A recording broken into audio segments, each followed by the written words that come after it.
Benvenuti, cari spettatori, su Stelle Turche Rivelate, il luogo in cui non rincorriamo solo i nomi luccicanti delle star, ma solleviamo il sipario per raccontarvi ciò che pulsa dietro i flash, oltre i sorrisi, nei momenti che restano quando il tappeto rosso si svuota. Se vi piacciono storie narrate con cura, sfumature e un pizzico di mistero, mettete un like, iscrivetevi e premete il tasto abbonati per aiutarci a portare alla luce ciò che i titoli suggeriscono soltanto. Stasera entriamo nella luce dorata dell'Ataturk Cultural Center, in una notte densa di glamour, tensione e di una frase inattesa che ha viaggiato molto più lontano del suo istante. Il film era Sleepyhead. I volti, quelli che tutti attendevano, appartenevano a Can Yaman, a Demet Özdemir, e al piccolo, spiazzante attore che, senza volerlo, ha trasformato la serata in un dibattito nazionale. Seydi Doruk Yiğit. Fuori dall'Ataturk Cultural Center l'aria tremava di flash, profumi d'alta moda e mormorii di previsioni. Sleepyhead finalmente debuttava, il grande ritorno sul grande schermo, ma stavolta con la posta raddoppiata. Khan non era solo protagonista, era anche dietro la macchina da presa, coordinando ritmi e respiri di un set che portava il suo nome in prima linea. Un salto così richiede coraggio, e il tappeto sotto le sue scarpe sembrava capirlo, scintillando come un applauso silenzioso. Pochi istanti dopo arrivò il più giovane del cast, Seydi Doruk Yiğit, 9 anni, mano nella mano con la madre, quella sicurezza leggera che solo i bambini sanno portare nelle stanze degli adulti. Le telecamere lo amavano, il pubblico lo amava. Ogni risposta era una piccola perla, un'innocenza che suonava come titolo. E poi arrivò la frase che cambiò il corso della serata. Alla domanda su cosa avesse imparato lavorando con Khan, Seydi si fermò, quella pausa che i bambini fanno senza capire la suspense che creano. Poi, con un sorrisetto furbo, disse: Khan è bellissimo ma si comporta come se fosse pieno di sé.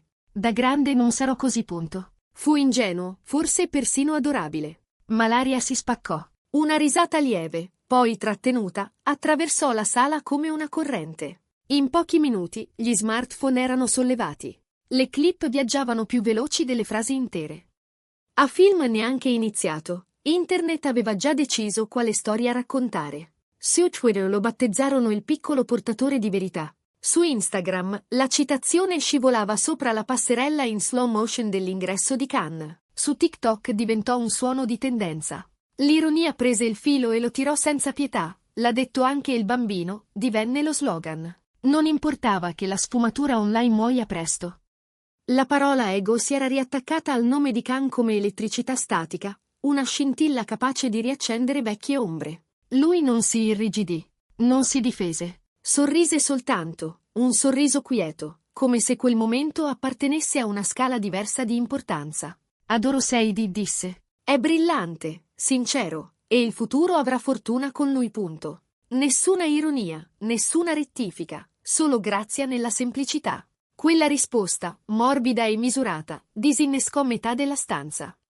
Accanto a lui, Demet gli sfiorò il braccio con una stretta leggera, e avanzarono insieme. Nessuna parola in più, niente teatralità. Una solidarietà silenziosa più sonora di qualunque dichiarazione. Facile dimenticare, nel rumore delle tendenze, che Sleepyhead era molto più di una premiere, era una svolta personale. Il film segue lo scavo emotivo di un uomo che torna sui propri passi, cucito di ricordi che ancora pulsano sotto la pelle.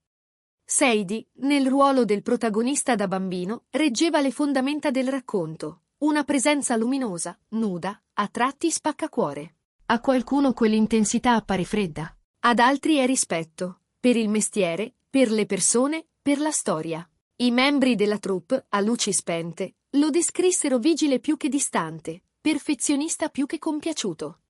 Khan osservava ogni ripresa con attenzione, spesso si accovacciava all'altezza di Seydi per guardarlo negli occhi, offriva indicazioni in un sussurro, poi rientrava dietro il monitor. Non era arroganza, era immersione. Ma il linguaggio di Internet è un altro, vive di frammenti. Al mattino, le parole del bambino riflettevano qualcosa di più ampio. Il discorso infinito su dove finisca la sicurezza e dove inizi la presunzione nel mondo delle celebrità. Ha ragione, si chiedevano.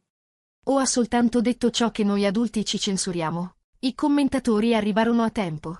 Demet Özdemir pubblicò che i bambini spesso esprimono verità senza agenda. Azal Kaya fece eco, lodando la limpidezza dei piccoli attori. Eppure, mentre le opinioni collidevano, il brusio rischiava di coprire il lavoro stesso. Non era una risposta su misura, era un principio: lasciare che il film parlasse più forte degli slogan. Non era la prima volta che Khan veniva frainteso.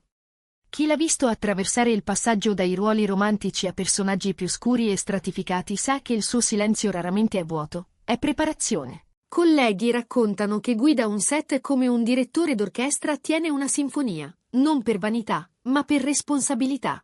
La sera della premiera era impeccabile, abito nero di taglio essenziale, nessun fronzolo, nessun gesto per oscurare gli altri. Solo presenza, ferma e pulita. Quando sorrise all'eco della frase di Sadie, fu un sorriso che riconosceva insieme l'umorismo e la minaccia della fama. Forse quella è la sua piccola ribellione, rispondere ai gossip con grazia. In mezzo alla tempesta improvvisa, Sleepyhead restava saldo. I critici parlavano della maturità emotiva, della simmetria della struttura, della tenerezza riposta sotto toni più gravi. La conversazione nata dall'onestà di un bambino amplificava, involontariamente, i suoi temi. Memoria, riflesso, l'innocenza che disegna l'identità. In un certo senso, la battuta di Sadie risuonava come un'eco involontaria del cuore del film, come la percezione modelli la verità. Ciò che sembra ego potrebbe essere disciplina. Ciò che suona giudizio potrebbe nascondere affetto. Dietro le quinte, Demet rimaneva un'ancora. Elegante, composta, un sorriso appena accennato quando le domande diventavano taglienti. Lei ne ha viste, di narrazioni cambiate da chi guarda da fuori. Forse per questo non aveva bisogno di spiegare. Sapeva che il rumore si sarebbe dissolto e che il lavoro, quello vero, sarebbe rimasto. Più tardi, di ritorno a casa, pubblicò una storia, una foto sfocata del corridoio del teatro e una frase breve, senza nomi né puntualizzazioni. A volte il silenzio è l'unica casa in cui riposa la verità. Punto. Bastò quella riga a riordinare il suo lato della storia. Con l'alba, i titoli virarono. La scintilla della polemica scese d'intensità e lasciò spazio a un certo rispetto per come entrambi avevano vissuto l'istante. I critici tornarono sul film, i fan rileggevano la doppia responsabilità di Khan, e i social passarono dalla presa in giro all'applauso. Un montatore del suono raccontò di come Khan, a fine giornata, chiedesse sempre di riascoltare il sussurro di una scena cruciale per non perdere il battito emotivo. Una costumista ricordò il modo in cui, tra una ripresa e l'altra, posava la mano sulla spalla di Sadie perché il bambino sentisse che la scena era un gioco, non un giudizio. Sono dettagli minuscoli, ma lì si vedeva l'uomo oltre il personaggio. Nella sala, la prima proiezione scivolò come una marea lenta. Ci furono momenti in cui il pubblico trattenne il respiro, altri in cui si sentì un nodo collettivo. Quando scorsero i titoli, la sala rimase seduta un secondo di troppo. È quel silenzio che divide la buona serata dall'esperienza. Eppure, fuori, la rete chiedeva la sua moneta, il frammento virale, la frase facile. Forse proprio per questo la risposta di Khan aveva toccato un nervo. Non aveva negato, non aveva contrattaccato. Aveva scelto la strada più disarmante, l'umanità. Su Twitter continuavano a circolare i soprannomi, ma adesso c'erano clip della scena in cui il protagonista, adulto e bambino, si guardano senza vedersi. Su Instagram, i fan montavano in loop il gesto impercettibile di Demet, la stretta al braccio, il passaggio breve degli occhi da lui allo schermo. Su TikTok, la battuta di Sadie si trasformava in confronto. Sicurezza o arroganza? La domanda era buona televisione, certo, ma dava anche a Sleepyhead un'altra chiave di lettura. Se la verità è la somma di come siamo visti e di come ci prepariamo a essere. In un'intervista all'uscita, Demet fu misurata. Sadie è un talento raro, disse. I talenti non bussano, entrano. E quando entrano, ci ricordano come eravamo quando non avevamo paura di dire quello che pensavamo. Punto. Non difese né attaccò, non addolcì né inasprì. Lasciò che fosse la maturità a parlare. Qualcuno le chiese se quel tipo di frase facesse male. Lei sorrise appena. Fa bene. Ti ricorda che il lavoro non è un riflesso nello specchio, è la sostanza di cui è fatto lo specchio. Punto. Sadie, per parte sua, il giorno dopo giocava a biglie nel cortile della scuola.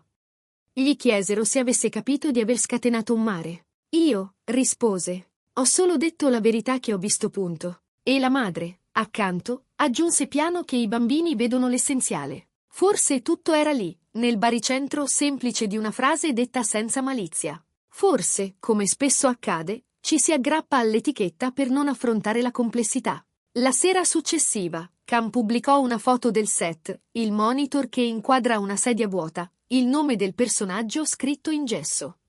Le sedie vuote insegnano più delle sedie piene, scrisse. Ti ricordano che il posto va meritato ogni giorno. Punto. Non servivano spiegazioni. Chi doveva capire, capì. E così, mentre la tempesta andava placandosi, Sleepyhead fece ciò che l'arte deve fare: provocare, spostare, far sentire. Persino il fraintendimento prese senso. Forse il momento di Sadie era pura innocenza. Forse aveva colto un'energia non filtrata. In entrambi i casi, ci interrogava su una cosa.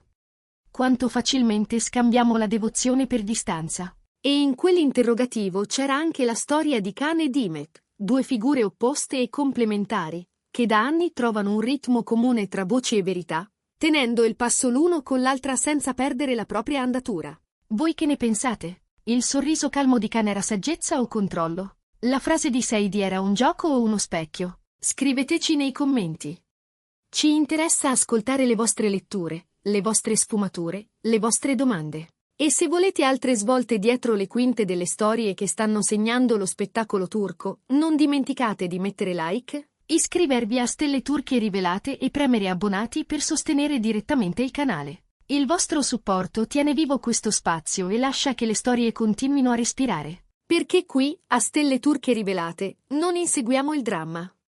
Cerchiamo la verità, quella che si nasconde tra le righe. Alla prossima! Restate curiosi, restate gentili. E ricordate, spesso sono le voci più piccole a raccontarci le verità più grandi.